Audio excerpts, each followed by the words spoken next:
প্রিয় দর্শক, ঐক্যই শক্তি, ঐক্যই মুক্তি। আমরা কি রাজনৈতিক অঙ্গনে সেই ঐক্যের পরিবেশ দেখতে পাচ্ছি? প্রশ্নটা রেখেই আজকে আমি রেজানুর রহমান সংবাদপত্রে বাংলাদেশ অনুষ্ঠান থেকে আপনাদের স্বাগত জানাচ্ছি। আমাদের আজকের অনুষ্ঠানে অতিথি হিসেবে উপস্থিত আছেন রাজনীতি.com-এর সম্পাদক শরীফুজ্জামান পিন্টু। কেমন আছেন? জি, ভালো আছেন, ধন্যবাদ। মানে শুরুটা করলাম ঐক্যের কথা দিয়ে, এবং সেই ঐক্যের কথা বলতে যাওয়ার সময় মনে হলো যে আচ্ছা, এই যে ঐক্যের কথা বলছি, বলতে হবে কেন? ঐক্যটাই তো শক্তি। ঐক্যটাই শক্তি। তো দৈনিক পত্রিকার আজকে যে শিরোনাম পড়ে শোনাই আপনাকে, তার মধ্যেই বোঝা যায় যে ঐক্যটা কোন জায়গায় আছে। দৈনিক প্রথম আলো, নির্বাচন প্রস্তুতি সভায় প্রধান উপদেষ্টা, হঠাৎ করে আক্রমণ চলে আসতে পারে, এই নির্বাচন চ্যালেঞ্জিং হবে। দলগুলোর মতপার্থক্য সামনে এলো আরও তীব্রভাবে, সনদ বাস্তবায়নের সুপারিশ। আলোচনা, ছাত্র জনতা হত্যাকাণ্ডে ক্ষমা চাইলেন না শেখ হাসিনা। দৈনিক যুগান্তর, রয়টার্স ও এএপি ইন্ডিপেন্ডেন্টকে সাক্ষাৎকার, ছাত্র জনতাকে হত্যার জন্য ক্ষমা চাইবেন না হাসিনা। আইনশৃঙ্খলা বাহিনীর সঙ্গে বৈঠকের প্রধান উপদেষ্টা, নির্বাচন বানচালে হঠাৎ আক্রমণ আসতে পারে। দৈনিক সমকাল, সনদের ভিন্নমত, আদেশে না থাকায় বিতর্ক। নির্বাচন বানচালের চেষ্টা হবে, হঠাৎ আক্রমণ আসতে পারে, বৈঠকে প্রধান উপদেষ্টা। 40 বছর নামমাত্র অনুদানে চলছে ইবতেদায়ী মাদ্রাসা। কালের কণ্ঠের শিরোনাম, সংকট তীব্র, ক্ষুব্ধ বিএনপি, জুলাই জাতীয় সনদ।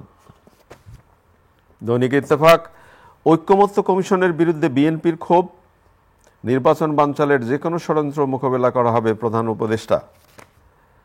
বাংলাদেশ প্রতিদিন, বিতর্ক, নির্বাহী আদেশ ও অধ্যাদেশ নিয়ে, জুলাই সনদ বাস্তবায়ন, নির্বাচন নিয়ে সংকট। মানব জমিনের শিরোনাম, ঐক্যমত্য কেরামতি, জুলাই সনদ নিয়ে সুপারিশ, নির্বাচন বানচালে হঠাৎ আক্রমণ চলে আসতে পারে, মাননীয় প্রধান উপদেষ্টা বলেছেন। রেফারিকে কখনো গোল দিতে দেখিনি, নির্বাচন না হলেও জুলাই সনদ পাশ করতে হবে, সনদ বাস্তবায়ন না হলে নির্বাচন হওয়ার কোনো সুযোগ নেই, 3 দলের 3 নেতার বক্তব্য। খবরের কাগজ, জুলাই সনদ বাস্তবায়ন চ্যালেঞ্জের মুখে। আমার দেশ, সরকার বিএনপি মুখোমুখি, শেখ হাসিনাকে নিয়ে দিল্লির নতুন চাল। কালবেলা শিরোনাম, বিতর্ক জিইয়ে রাখল জুলাই সনদ।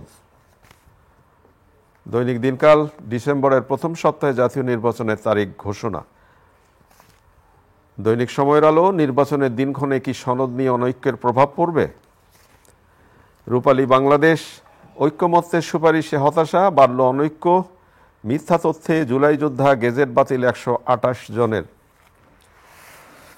আপনি শিরোনাম শুনলেন, আমি শুরুতেই যে ঐক্যের কথা বলছিলাম, সেই ঐক্যের অবস্থাটা কি শিরোনাম পড়ে সেটা নিশ্চয়ই আপনি বুঝতে পারছেন। মাননীয় প্রধান উপদেষ্টা গতকাল খুব জরুরি সভায় বলেছেন, নির্বাচন প্রস্তুতি সভায়, প্রথম সভা, হঠাৎ করে আক্রমণ চলে আসতে পারে, এই নির্বাচন চ্যালেঞ্জিং হবে। কিন্তু আমরা যেটা মাননীয় প্রধান উপদেষ্টার বক্তব্য আগের থেকেই শুনলাম, স্মরণকালের একটি ভালো নির্বাচন তিনি করবেন।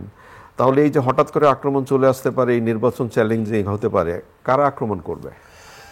দেখেন, এই কথাটা আমরা কিন্তু প্রধান উপদেষ্টার কাছে গতকাল শুনলাম, এর আগেও কিন্তু শুনে আসছে। যেমন আপনি যদি মনে করেন যে ঢাকা রিপোর্টার্স ইউনিটির একটা মিট দ্য রিপোর্টার্স অনুষ্ঠানে তথ্য উপদেষ্টা বলেছেন, তিনি তার বক্তব্যটা ছিল এরকম যে সবাই সংঘাতের জন্য মুখিয়ে আছে, এবং এটা পরের দিন সব গণমাধ্যমে দিনের জন্য এটা ঘটতে হবে। তো সরকারের যখন তথ্য উপদেষ্টা, তিনি নিঃসন্দেহে গুরুত্বপূর্ণ ব্যক্তি, তার কাছে তথ্য ভেসে আসে সব জায়গা থেকে, এটাই স্বাভাবিক, আমরা জানি। তো তিনি বলেছেন, তারপরে প্রধান উপদেষ্টা বলেছেন, এবং এই আক্রমণটা বলছেন যে বাইরে থেকে আসতে পারে, এটা শুধু ফিজিক্যাল আক্রমণ না, সাইবার অ্যাটাকও হতে পারে। তো এসব মিলায়ে আমাদের যে সাধারণ মানুষ, আমজনতা, তাদের যে আশঙ্কা, সেটার সঙ্গে একটা মিল পাওয়া যায়। কিন্তু পথে ঘাটে, চায়ের টেবিলে নির্বাচন হবে কি হবে না, কারণ সরকার কিন্তু কালকেও কিন্তু সবকিছুর মধ্যেও বলেছেন প্রধান উপদেষ্টা যে ডিসেম্বরের প্রথম সপ্তাহে উনি নির্বাচন কমিশন তফসিল ঘোষণা করবে। কিন্তু তারপরেও আমরা কেন যেন সাধারণ মানুষ কেন যেন বিশ্বাস করতে পারছেন। এবং যদি দেখেন যে জামায়াতের একাধিক নেতা কালকে বলেছেন যে দরকার হলে ভোট হবে না, কিন্তু আগে গণভোট করতে হবে। তার মানে কি, ভোটের আগে গণভোটের তারিখ ঘোষণায় দেরি হলে নির্বাচনের পেছনের শঙ্কা জামায়াতের, এবং গণভোটের দাবিতে কিন্তু জামায়াতে ইসলাম গতকালকে কর্মসূচি ঘোষণা করেছে। তো তার মানেটা কি? তার মানে অনেকটা এনসিপিরও হ্যাঁ, এনসিপিও তারা সই করেনি এবং তাদেরও বেশ কিছু বক্তব্য আছে এই রিলেটেড।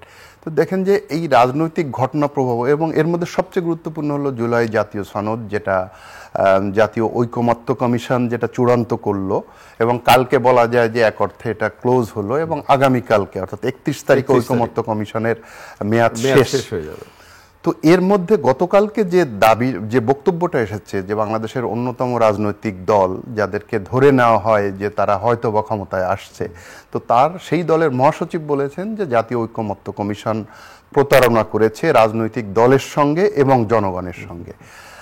আমি আপনার এই অনুষ্ঠান থেকে বলতে চাই, স্পষ্ট করেছেন যে নোট অফ ডিসেন্ট যেটা ছিল সেটা বাদ দিয়ে জুলাই সনদের বাদ দিয়ে, এটা একটা পয়েন্ট। আরেকটা গুরুত্বপূর্ণ পয়েন্ট হলো যেটা নিয়ে আলোচনাই হয়নি, সংবিধান সংস্কার পরিষদ, সেটাও এটার মধ্যে ঢোকানো হয়েছে।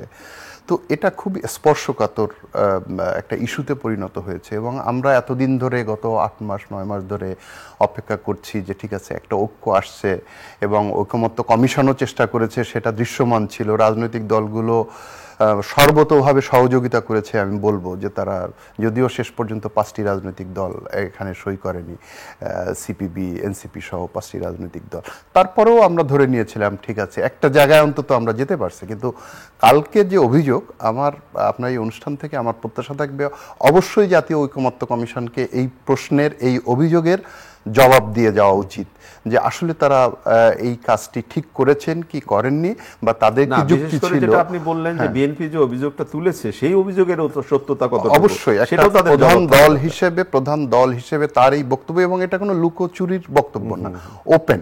এবং দলের মহাসচিব যে কোনো নেতা না, দলের মহাসচিব মানে হলো এটা দলের সিদ্ধান্ত, দলের অবস্থান। তো এটাকে ইগনোর করে যদি ঐকমত্য কমিশনের কাজ কালকে শেষ হয়, তাহলে একটা বলা যায় যে একটা সারা জীবনের জন্য একটা প্রশ্ন, এত কষ্ট, এত চেষ্টা, এত উদ্যোগ, এত আলোচনা, এত সমঝোতা, তারপরে আমরা যেটা পেলাম বা যেটা থাকবে জাতির সামনে, সেটা কিন্তু মানে প্রশ্নের ঊর্ধ্বে থাকবে না, এবং প্রশ্নবিদ্ধ থাকবে, সেটাই। এবং সেই জায়গা থেকে কিভাবে ঐকমত্য কমিশন মুক্তি পাবে সেই চেষ্টা, সেই অবস্থান তাদের প্রকাশ করা উচিত। যেটা মনে হয় না যে ধরেন বাড়ির অভিভাবক, মানে আমার একটি পরিবারের পিতার যদি শঙ্কা থাকে যে আমার সংসার কিভাবে চলবে, আমি তো খুব ভয় পাচ্ছি, অমুক হবে তমুক হবে, তাহলে এই যে মাননীয় প্রধান উপদেষ্টা যে কথাটি বললেন, হঠাৎ করে আক্রমণ চলে আসতে পারে, এই নির্বাচন চ্যালেঞ্জিং হবে, তাহলে আমরা যারা সাধারণ মানুষ, পাবলিক, জনগণ, তাদের আশঙ্কার জায়গাটা কি? এটা তো ধরেন, এবং কালকের মিটিংটা কিন্তু একটু অন্যভাবে গুরুত্বপূর্ণ, এটা কিন্তু একটা সাধারণ আলোচনা না, এটা সবগুলো আইন শৃঙ্খলা বাহিনীর প্রধান এবং সরকারের নীতি নির্ধারক পর্যায়ের বৈঠক ছিল, নির্বাচন সামনে রেখে, নির্বাচনের প্রস্তুতি আপনি বলতে পারেন, এটা প্রস্তুতির অংশ হিসাবে সেখানে এটা বলা, এবং সরকারের পক্ষ থেকেই কিন্তু এটা ব্রিফ করে বলা, নট দ্যাট যে সোর্সেস সেইড, এটা অফিসিয়ালি তারা বলেছেন। তো আমি বলবো যে এই ধরনের কোনো আশঙ্কা যদি থেকেও থাকে, তার জন্য তো প্রস্তুত থাকতে হবে, তার জন্য যথেষ্ট প্রস্তুতি সরকার নিবে এবং নেওয়া উচিত, এবং এটার কতটা পাবলিকলি ডিসক্লোজ করা উচিত সেটার বোধহয় একটা, যদিও এর মধ্যে বলেছে যে না, এর পরেও, এত আশঙ্কার পরেও নির্বাচন সুষ্ঠু হবে, one of the best election হবে, কিন্তু আপনি যদি এই আশঙ্কাটাই, প্যানিকটা ছড়িয়ে দেন রাষ্ট্রের সর্বোচ্চ ব্যক্তি অথবা একজন উপদেষ্টা, যিনি বলছেন যে আপনি দেখতে পাবেন কিন্তু 2-3 মাসের মধ্যে দেখতে পাবেন, এটা কিন্তু আপনি রামসাম যদি সাধারণ মানুষের বক্তব্য না, সরকারের বক্তব্য হিসাবে, তো তখন এটা মানুষের মধ্যে আরো বেশি, এমনিতেই তো আছে নির্বাচন ঘিরে মানুষের মধ্যে আরো বেশি, যেমন ধরেন আরো বেশি বলে না যে কোইন্সিডেন্ট, একটা বলে যে দৈবাত হলো কি হলো না। যেদিন আমাদের মাননীয় প্রধান উপদেষ্টার এই বক্তব্য পড়তে হলো, ঠিক সেই দিনই আমরা দেখলাম ছাত্র জনতা হত্যাকাণ্ডে ক্ষমা চাইলেন না শেখ হাসিনা। তিনি একসাথে রয়টার্স এবং 3টি প্রচার মাধ্যমে সাক্ষাৎকার দিয়েছেন। তো এই যে ছাত্র জনতা হত্যাকাণ্ডে ক্ষমা চাইলেন না শেখ হাসিনা, এবং তিনি বোধহয় এটাও বলেছেন যে আপাতত তিনি এবং তার পরিবারের কেউ আওয়ামী লীগের দায়িত্ব নেওয়ার ব্যাপারে খুব একটা সম্ভাবনা নেই। এটার ইয়েটা কি, মানে হঠাৎ করে এই ইন্টারভিউ, এটা এখন কাকতালীয় কিনা ঠিক বোঝা যায় না, বাট ধরেন জুলাই সনদ একটা প্রক্রিয়া নিল, শেষ হলো, প্রধান উপদেষ্টা এই দিন মিটিং করে, নিশ্চয়ই ইন্টারভিউয়ের প্রক্রিয়া অনেক আগে থেকে চলছে, কারণ এটা লিখিত প্রশ্নের জবাব দেওয়া উনি সরাসরি, এবং এটা ওনার প্রথম আনুষ্ঠানিক সাক্ষাৎকার যদি বলেন, এবং 3টি আন্তর্জাতিক গণমাধ্যমে। তো একটা বিষয় তো পরিষ্কার, যদিও আমি সকালে দেখছিলাম যে অনেকগুলো পত্রিকা কিন্তু ইন্টারভিউ ছাপেনি, আবার অনেকেই ছেপেছে, যেহেতু আন্তর্জাতিক অপরাধ ট্রাইব্যুনালের একটা নির্দেশনা আছে এই সংক্রান্ত, যে ওনার নির্দেশমূলক না, এটা আপনি দুই দিক থেকে ঠিক। একটা হলো যে আন্তর্জাতিক অপরাধ ট্রাইব্যুনালের আদেশটা ছিল ওনার বিদ্বেষমূলক বক্তব্য ছাপা, কিন্তু এটা তো এক ধরনের রাজনৈতিক বক্তব্য, উনি রাজনৈতিক, এবং এটা কিন্তু জানাটা একজন সংবাদকর্মী হিসাবে ওনার বক্তব্য জানাটা এবং সাধারণ মানুষকে জানানোটা, এটা কিন্তু দায়িত্বের মধ্যে পড়ে। কারণ আমরা জানি না যে উনি পরিষ্কার করলেন ওনার কথাটা, কারণ সবাই আমরা বলি যে উনি কি ক্ষমা চাইছেন, উনি ক্ষমা চাইবেন কিনা, ওনার মধ্যে অনুশোচনা আছে কিনা, কিন্তু উনি পরিষ্কার বলে দিলেন যে উনি ক্ষমা চাইবেন না, এবং উনি দুঃখিত, এতগুলো মানুষ মারা গেছে, উনি দুঃখিত, কিন্তু এজন্য উনি দায়ী না, উনি বরং আইন শৃঙ্খলা বাহিনীর ভূমিকাকে দায়ী করেছেন। আবার ইন্টারভিউ দেখলাম যে তাদের কারো কারো বাড়াবাড়িকে দায়ী করেছেন, কিন্তু উনি এটার জন্য ক্ষমা চাইতে রাজি নন। তো এটাও কিন্তু মানুষের, যে সাবেক প্রধানমন্ত্রী এরকম একটা পরিস্থিতিতে উনি দেশ ছেড়ে পালিয়ে গেছেন, তো উনি এখনো প্রায় 1 বছর পরে উনি বলছেন যে উনি ক্ষমা চাইবেন না এই ঘটনার জন্য, উনি ওনার দায়িত্ব অস্বীকার করছেন। এই বক্তব্য বা এই পরিস্থিতিতে রাজনীতির মেরুকরণটা কিরকম হতে পারে?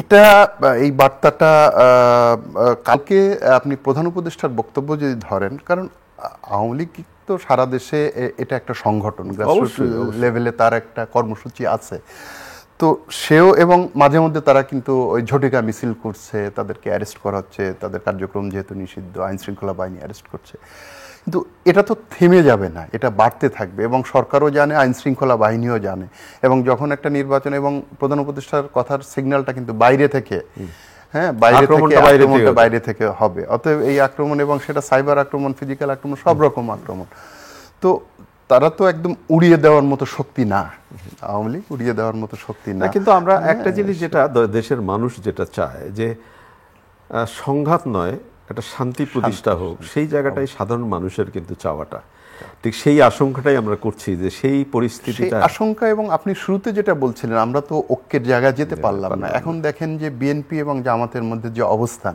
তারা এতটা বছর একসঙ্গে রাজনীতি করে আসছে, একটা নির্বাচন সামনে, গণভোট আগে হবে না পরে হবে, এবং গণভোটের গুরুত্বটা এই যে আপনি তুললেন, বিএনপি জামাতের কথা তুললেন, যদি আজকে আপনাকে যদি আমি স্পষ্ট করে আরেকবার শোনাই, যেমন ধরেন জামায়াত বলছে গণভোটের তারিখ ঘোষণা দেরি হলে নির্বাচন পেছানোর সংখ্যা, জুলাই সনদ বাস্তবায়ন না হলে নির্বাচনের সুযোগ নেই, নাহিদ ইসলাম বলেছেন। ঐক্যমত্য কমিশনের বিরুদ্ধে বিএনপির ক্ষোভ। এই যে তাহলে তিনটা দল তিন মেরুতে দাঁড়ানো, এবং তিন মেরুতে ঠিক না, দুইটা দল একসাথে আর একটি দল আর এই যে মানুষের যে আশঙ্কা, মানুষের আশঙ্কাও তো এইটা, কারণ মানুষ তো এখন রাজনীতি সচেতন, খুবই সচেতন, এবং চায়ের দোকানে সাধারণ মানুষের, সিএনজি চালক, রিক্সা চালক, ওনাদের সঙ্গেও যদি কথা বলেন, তারা যথেষ্ট সচেতন, এবং এই কথার মেসেজ কিন্তু তারা বোঝে যে গণভোট আগে, তার মানে কি গণভোট যদি না হয় তাহলে জাতীয় নির্বাচন হবে না, আলোচনা তো এখানেই। তার মানে কি গণভোট করতে হবে, গণভোট কেন করতে হবে? এটা একটা ইগো, এটা একটা জিদ, এবং এটা একটা কৌশল, এটা একটা রাজনৈতিক গুটি, হ্যাঁ, যেভাবেই আপনি ব্যাখ্যা করেন না, মানুষ কিন্তু রাজনৈতিক গুটি। অতএব নির্বাচন কেন হবে না, এই কথার মধ্যেই কিন্তু এক ধরনের বক্তব্য এসে যায়। তারপরেও আমাদের আশা যে সবকিছুর ঊর্ধ্বে উঠে একটা নির্বাচন হোক, দেশের এই স্থবির অবস্থা, বিশেষ করে অর্থনৈতিক এবং বাণিজ্যিক যে কর্মকাণ্ড, এবং বেকারত্ব, এবং মানুষের যে অভাব অনটন, কর্মহীনতা, এই জায়গা থেকে মুক্তি পাওয়ার জন্য নির্বাচনের কোনো রকম কোনো বিকল্প নেই। আপনি আসলেই যে একটা নির্বাচিত সরকার অনেক ভালো কিছু হয়ে যাবে তা না, কিন্তু অন্তত এই স্থবিরতার জায়গা থেকে দেশ এবং জাতি এবং মানুষ জবাবদিহি করা যাবে। হ্যাঁ, তারা ব্যর্থ হতে পারে, রাজনৈতিক ব্যর্থতা আসবে, অনেকেই ব্যর্থ হয়েছে, তারাও ব্যর্থ হইতে পারে, কিন্তু একটা প্রসেস অন্তত শুরু হবে, এরকম আটকে থাকবে না জাতি। একদল শিক্ষকের আন্দোলন দমতেই আরেক দল শিক্ষকের আন্দোলন, এবং একই রকমেরই লাঠিপেটা প্রেস ক্লাবের সামনে, ইফতেদায়ী মাদ্রাসা জাতীয়করণের দাবি। কি বলবেন? আপনি তো দীর্ঘদিন শিক্ষা বিতে কাজ করেছেন। এমপিওভুক্ত শিক্ষকদের বেলায়ও যেটা বলেছিলাম, যে কোনো শিক্ষকের গায়ে হাত দেওয়া যাবে না, শুধু শিক্ষক কেন, কারো গায়ে হাত দেওয়া যাবে না। আমি একজন যদি রিক্সা চালক হই, সাধারণ মানুষ হই, কারো গায়ে আইন শৃঙ্খলা বাহিনী হাত দিতে পারে না, এটা তো একটা অবস্থান। এখন এই অবস্থাটা না এমন একটা জটিল জায়গায় চলে এসছে এবং এসে এখন এই সরকারের ঘাড়ে এসে পড়ছে আসলে বলতে গেলে। সরকারও হয়তো ব্যাপারটা কি এরকম নাকি যে একদল আন্দোলন করে দাবি দাওয়া আদায় করে নিল, আমরা কেন বসে থাকবো এবং আমরা কেন বঞ্চিত হব? তাদের দাবি যৌক্তিক, অনেক ক্ষেত্রেই আপনি বলতে পারেন তাদের দাবি যৌক্তিক, কিন্তু যে সিস্টেমে তারা এই পর্যায়ে আসে, এটা 1984 সালে এই ধরনের মাদ্রাসা করা হয়, ইবতেদায়ী মাদ্রাসা 1984 সালে, অর্থাৎ তখন এই সম্মানের সাথেই কথা তুলতে চাই, তাদের যোগ্যতাটা কতটুকু। ওই তখন মনে হয়েছে কেউ একটু জায়গা দিয়েছে, পাশে কেউ হয়তো বসেছিল, তার একটু শিক্ষকতা করেছে, বা একজন মাওলানা ছিলেন বা মাদ্রাসায় পড়াশোনা করেছেন, তিনি দায়িত্ব নিয়েছে। এইভাবে এটা গ্রো করতে করতে এখন 1,500 ধরেন এমপি। এইখানে বোধহয় একটা প্রশ্ন আসে, ঠিক আছে, এই প্রক্রিয়ার মধ্যেও যোগ্য যারা যোগ্যতার সাথে শিক্ষকতা করছেন, তারা তো দেখভাল করবার রাষ্ট্রের দায়িত্ব। কিন্তু এখানে হয়েছে কি, আমাদের এত শিক্ষা প্রতিষ্ঠান দরকার আছে কিনা এই ম্যাপিংটা কখনো হয়নি। আপনি 11টি ধারা, ইবতেদায়ী তো একটা প্রাথমিক ধারা, আমার প্রাথমিক শিক্ষার 11টি মুখ আমরা বের করে দিয়েছি। সাধারণ আছে, ইবতেদায়ী আছে, কারিগরি আছে, নুরানি আছে, কারিগরি আছে, কিন্ডারগার্টেন আছে, বেসরকারি আছে, মানে এরকম 11টা মুখ আমরা প্রাথমিক শিক্ষার বের করে দিয়েছি। এখন অনেক জায়গায় শিক্ষার্থী পাওয়া যায় না, এটা একটা বাস্তবতা। অনেক জায়গায় আবার শিক্ষা প্রতিষ্ঠান নয়, মানে কি আমাদের কোনো প্ল্যান ছিল না, একটা করতে হবে, এমপি সাহেব সহযোগিতায় একটু তার সুনজর পড়ছে, এলাকার নেতা মাতবর তারা চাইছেন একটা প্রতিষ্ঠান করতে হবে, করে এইটা করলে আমার একটু নাম হবে সামগ্রিক। হ্যাঁ, আমার বাবার নামে করছি, আমার মায়ের নামে করছি, আমার নামে করছি। এখন এই যে চাপটা এসে রাষ্ট্রের ঘাড়ে পড়ছে, রাষ্ট্রীয় কোষাগারের উপর পড়ছে, রাষ্ট্র তো এই ভার বহন করার ক্ষমতা নাই, সক্ষমতা। চাপের মুখে, আন্দোলনের মুখে এমপিওটা করার যৌক্তিকতা ছিল, আবার এটা করলে, এবং অনেকগুলো গোষ্ঠী কিন্তু এখন কিউয়ে আছে, একটার পর আরেকটা, কোনো কেউ কিন্তু থামছে না, এবং এরা 17 দিন ধরে আন্দোলন করছেন। তো এদের ক্ষেত্রে একটা যৌক্তিকতা কি, এদের আন্দোলন কিন্তু এদের সাবেক শিক্ষা উপদেষ্টা যাওয়ার শেষ মুহূর্তে ওয়াহিদুদ্দিন মাহমুদ সাহেব এদের সব একটা প্রসেস করে বেছে টেছে বোধহয় 1300-র মতো ইবতেদায়ী মাদ্রাসা, এদের প্রায় 4-5 হাজারের মতো শিক্ষক, এবং এদের জন্য প্রায় 10 কোটি টাকা লাগবে, এরকম একটা হিসাব কিতাব করে অর্থ মন্ত্রণালয় পাঠিয়েছে, অর্থ প্রধান উপদেষ্টার কার্যালয়ে পাঠিয়েছে, সেখানে একটা প্রসেসের মধ্যে কিন্তু এটা চলছে। কিন্তু এটা কতদিন লাগবে? আর এরাও অস্থির হয়ে গেছে, যেহেতু এমপিওটা মেনে নেওয়া হয়েছে, এরা ভাবতেছে আরে এই সরকার এখন নির্বাচনের প্রক্রিয়ায় শুরু হলে, এখন যদি না হয় তাহলে আর কবে হবে? তো এরাও চাচ্ছে যে এখনই, যে এটাই মোক্ষম সময়। তো অনেকে এটাকে মোক্ষম সময় হিসেবে নিয়েছে। তাদের দাবির যৌক্তিকতা, কিছু কিছু যৌক্তিকতা আছেও, আবার রাষ্ট্রেরও সক্ষমতার প্রশ্ন আছে, কাকে নিবে, কতটুক নিতে পারবে, সেটাও আবার দেখার বিষয় আছে। তো এই সব মিলিয়ে একটা ভারসাম্য তৈরি করাটা এখন খুবই গুরুত্বপূর্ণ। দেখা যাক কি দাঁড়ায়। একেবারে শেষের দিকে আপনি নিশ্চয়ই ক্রিকেট ভক্ত, আমি জানি। এই যে আফগানিস্তানের সাথে ওয়ানডেতে আমরা হারলাম, টি-20তে আমরা জিতলাম, আবার ওয়েস্ট ইন্ডিজের সাথে আমরা ওয়ানডেতে জিতলাম, টি-20তে আবার হারলাম। গত কয়েকদিনের আমাদেরকে, এটা তো আসলে যে কখনো খেলার মধ্যে মেঘ বৃষ্টি আলো, এরকম একটা ব্যাপার। এবং এই যে ব্যাটিং ব্যর্থতা যেটা আজকের গণমাধ্যমগুলোতে আছে, যে টানা ব্যাটিং ব্যর্থতা, এবং যাদের কাছে এমনটি প্রত্যাশাও করা যায় না, তারা এমন সোজা, আমি কারো নাম বলছি না, কিন্তু তাদের যে শোচনীয় ব্যাটিং ব্যর্থতা ছিল, এটা দর্শকদের, ক্রীড়ামোদীদের হতাশ করেছে। অনেক অনেক ধন্যবাদ আপনাকে। প্রিয় দর্শক, আমরা যে বিষয়গুলো নিয়ে কথা বললাম আপনারা শুনলেন। ঐক্যের কথা বলছিলাম, ঐক্যই শক্তি, ঐক্যই মুক্তি। কিন্তু পরিবেশ কি বলে? ভালো থাকবেন। আগামীকাল নিশ্চয়ই এই সময় আবারও কথা হবে। খোদা হাফেজ।